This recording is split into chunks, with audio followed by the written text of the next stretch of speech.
how it all went south. I was telling you earlier that I was inspired by the crazy story that we did in the studio recently, and we put it out, I think this week or last week, about James Arthur Hogue, that Princeton track star who was like, someone's like, I know who that is, right? Like there was kind of this way to discover him that he couldn't keep out of the papers forever. Yeah. You're crazy, right? Actually, he couldn't stay out of the papers at all. He was always in the paper. And if you guys haven't Right. heard that, go check out is it called From Princeton to Prison? Yeah. James Hogue, the imposter. Yeah, we check Yeah. out that episode we did on that. It was really fun as a re-listen for me, just to kind of like, wow. So I was saying, I started thinking about, medical doctors as scammers, and I found this thing that I had never heard of before. Shocker. And it is, so I'm calling this segment The Great Imposter. And so we start in the 1940s or so with a man named Dr. Joseph Sire, and he was an honest-to-goodness hero in the eyes of many. He had been a surgeon lieutenant in the Canadian Navy and had served on the HMSC Cayuga during the Korean War. And he carried out complex surgeries during this time on the ship, including working on a collapsed lung. He amputated limbs and even removed a bullet near a patient's heart. And he even treated the ship's captain when he needed it for medical purposes. So the problem was his real name was not Joseph Sire, and he was not a doctor, and he had no training as one. He had stolen the name from a real doctor with that name, and I read that while he ordered his team to prep subjects for surgery, he would go into his cabin on the ship and read his textbook about surgical procedures, speed reading along the way, so he knew what he needed to do in the surgery. Yeah, there's nothing worse than your doctor performing surgery on you, flipping through pages of the textbook, like fucking heart surgery for dummies. So yeah, I know. And before that, he had gone by the name of Anthony Ignolia, which is one of his army mates, and then he went AWOL. So this man would be famously known as the Great Imposter. So Ferdinand Fred Waldo Demara Jr. was a notorious con man who assumed numerous false identities throughout his life. Born in 1921, Demara possessed a remarkable intellect, a prodigious memory, and a knack for quickly absorbing information. He stood 6 foot tall, and he weighed 350 pounds, often taking over any room he was in. But he wasn't who he said he was. Now, I have a whole, it's almost impossible to put this together in order, so I'm going to be a little bit all over the place, but I think the point here is the kind of things that he did, how diverse the jobs that he had, and like how crazy he was in pulling this off. It's like, it is James Hogue and Catch Me If You Can all rolled up into one.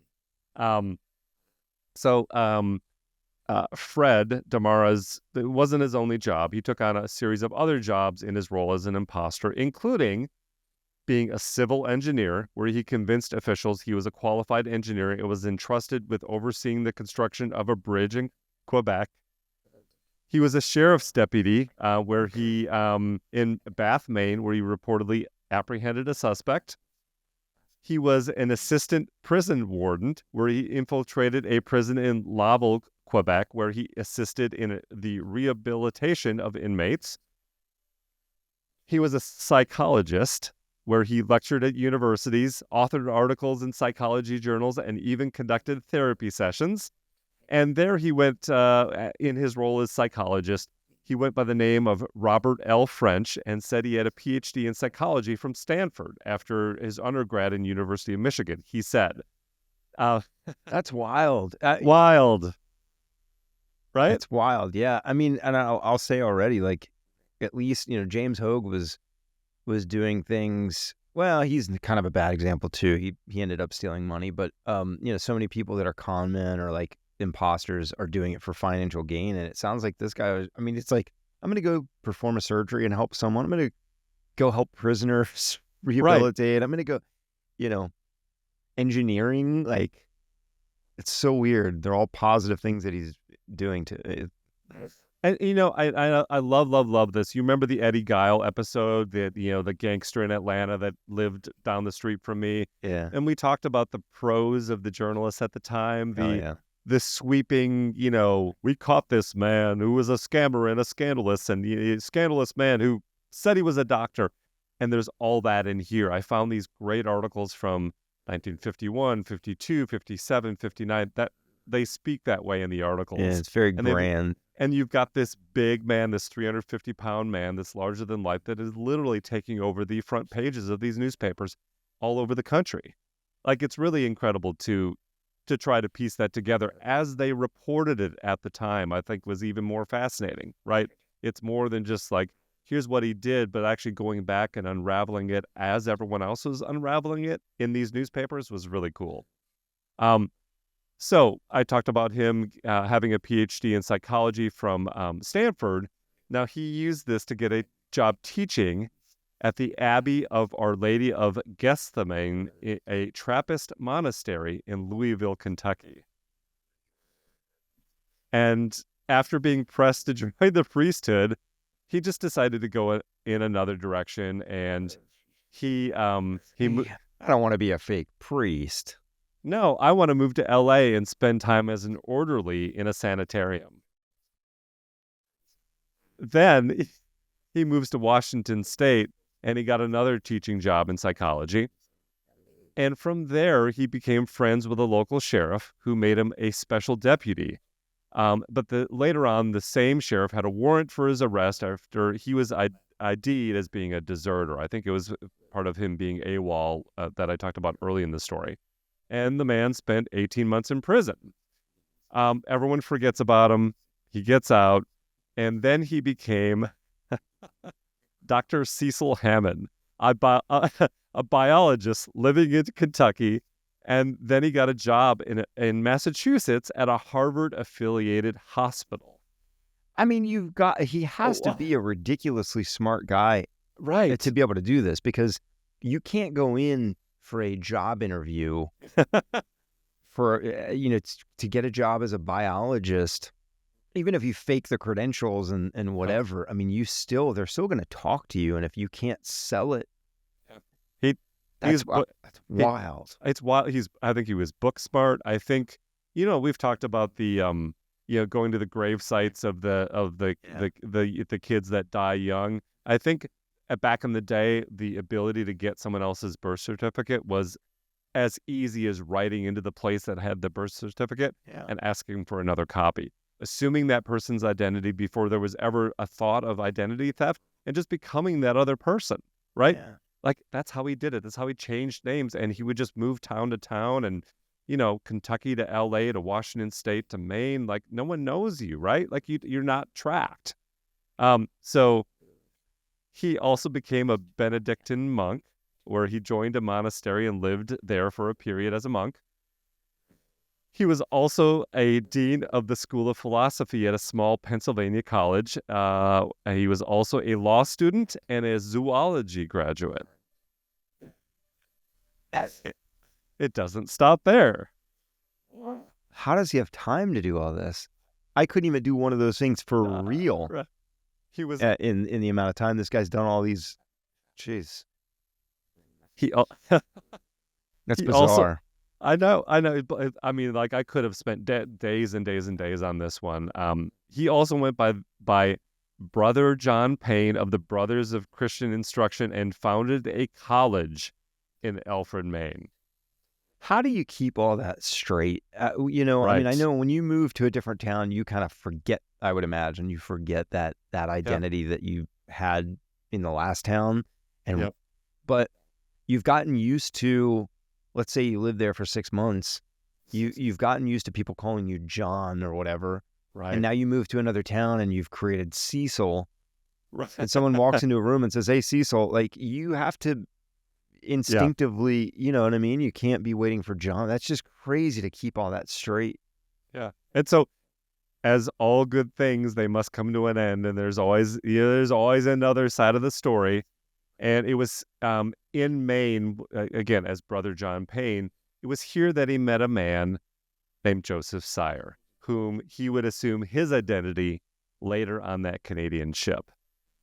But there was a problem. He was busted as Sire when, after news of him removing a bullet from one of the soldiers he treated, and that was published in a Canadian newspaper. Joseph Sire's mother read the article. Her son, in fact, was in Grand Falls, New Brunswick, not Korea. Word got back to the ship, and, they confronted him. So, I think here each time, Did I say Joseph Sire? I meant Johnny Sire. right. You got it wrong on that paper. I meant Fred Demara. Yeah. Yeah, I'm sorry. I got my IDs wrong. I have fake IDs to get into bar. Anyway, so, again, each time outrage from a local community would die down eventually, and he would move on to his next exploit. So it came crashing down when he was part of the Canadian Navy, and they discovered he wasn't who he was. And, it was elaborate. It was convincing. He was meticulous in researching his chosen roles. He acquired the necessary knowledge and credentials, like we talked about, to fabricate these identities. And he possessed a remarkable ability to project confidence and authority, further convincing those around him of his legitimacy, right? Like it's one of those things, you have to act the part in you order gotta to be able get to sell away it. with it. And that was James Hogue. We talked about that. Right. I remember in that episode that he was just able to sell the part, and you can't be successful doing what these guys do without being confident. Yeah. Because if someone questions you or looks at you weird, you've got to be able to respond to that and just somehow overtake the conversation and steer it, right?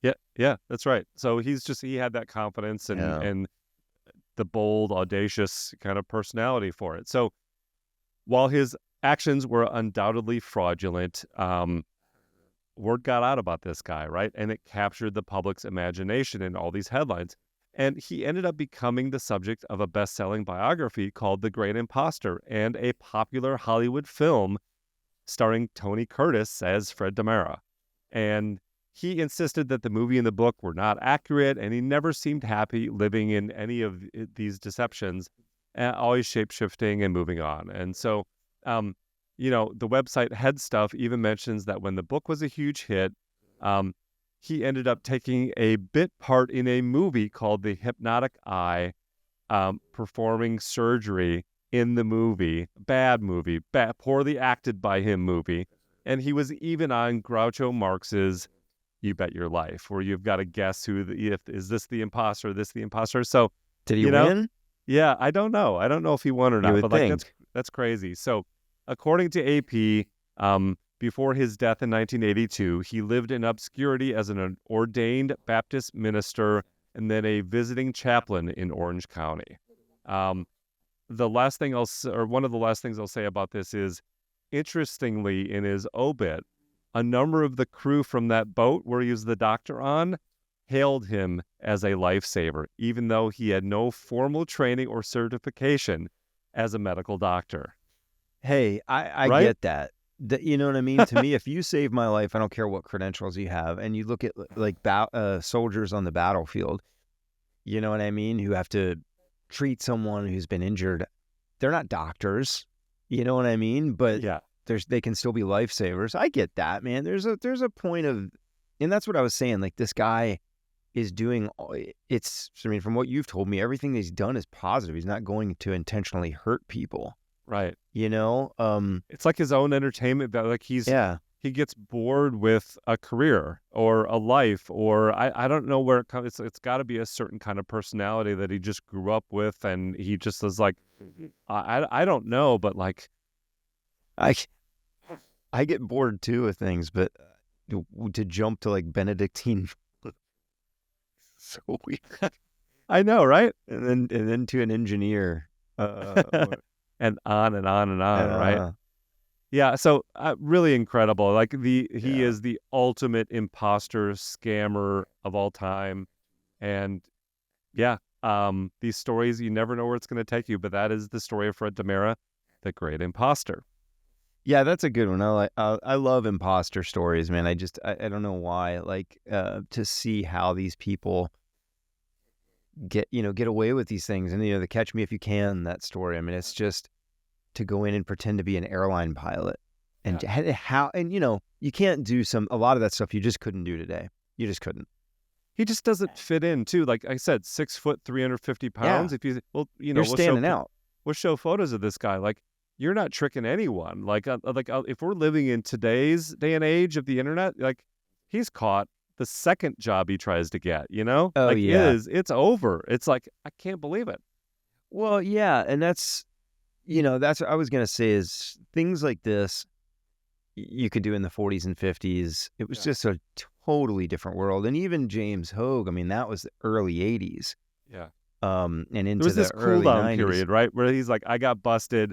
I got to lay low for 6 months and just like not do anything exciting. He's probably reading his next book for whatever his new profession or career is going to be while he's laying low. And then he's jumping into a car and going halfway across the country and imagining his new personality and new persona and everything, right? New name. And that's how he did it. So that's crazy. What a life. Yeah, what a life. Well, thanks everyone for joining us, and we'll be back soon with another episode of How It All Went South. See you next time.